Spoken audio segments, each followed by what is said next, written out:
কোনো কিছু যদি সত্যিই তোমার কাছে গুরুত্বপূর্ণ হয় তবে তুমি তা করবেই। কোনো বাধাই তোমাকে থামাতে পারবে না। অর্থ যেমন অর্থের জন্ম দেয়, সাফল্য তেমনি সাফল্যর জন্ম দেয়।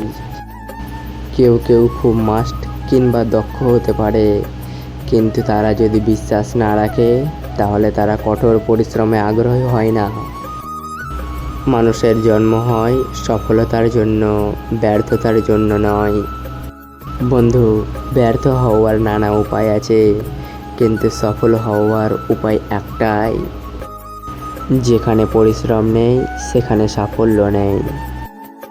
অন্যকে বারবার ক্ষমা করো, কিন্তু নিজেকে কখনোই ক্ষমা করিও না।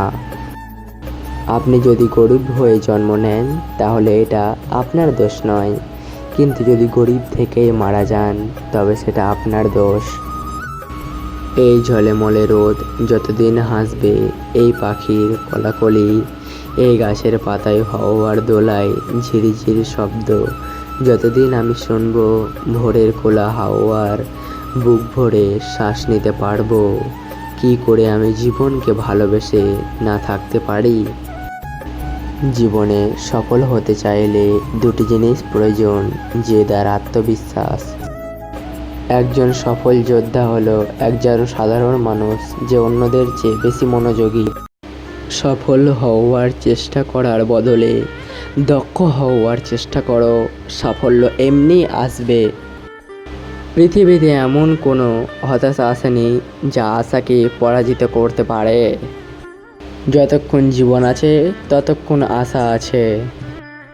যদি তোমার সামনে হতাশার কালো পাহাড় এসে দাঁড়ায়, তুমি তাতে আশার সুড়ঙ্গ কাটতে শুরু করো। তোমার নাম জানার পর থেকে সুখ তোমাকে পাওয়ার আশায় ছুটে বেড়াচ্ছে। সন্তানের সাফল্য চাইলে তাকে মাছ খেতে দেওয়ার বদলে মাছ ধরতে শেখাও। সাফল্য তখনই আসে যখন একজন মানুষ তার নিজের ক্ষমতা পুরোটা কোনো কাজে বিলিয়ে দেয়। যদি তোমার সমালোচনা করার মতো কেউ না থাকে তবে তোমার সফল হওয়ার সম্ভাবনা নেই বললেই চলে। আমার অভাব যদি তুমি বুঝতে না পারো তবে তোমার সাথে আমার বন্ধন কখনো দৃঢ় হবে না। পৃথিবীতে প্রতিশোধ গ্রহণের মাধ্যমে আপনি যতটা অর্জন করতে পারবেন তার চেয়ে অনেক বেশি অর্জন করতে পারবেন ক্ষমা প্রদর্শনের মাধ্যমে। ভদ্র আচরণ করতে শিক্ষা লাগে, অভদ্র আচরণ করতে অজ্ঞতাই যথেষ্ট। যাই হোক, বিয়ে করো। তোমার স্ত্রী ভালো হলে তুমি সুখী হবে, আর খারাপ হলে তুমি দার্শনিক। সেই ব্যক্তি অভিশপ্ত যে মরে যায় অথচ তার খারাপ কাজগুলো পৃথিবীতে রয়ে যায়। সো বন্ধুরা, আজকে ভিডিও শেষ করলাম। ভিডিও ভালো লাগলে চ্যানেলকে সাবস্ক্রাইব করে ভিডিও লাইক দেবেন। তো আজকের মতো টাটা।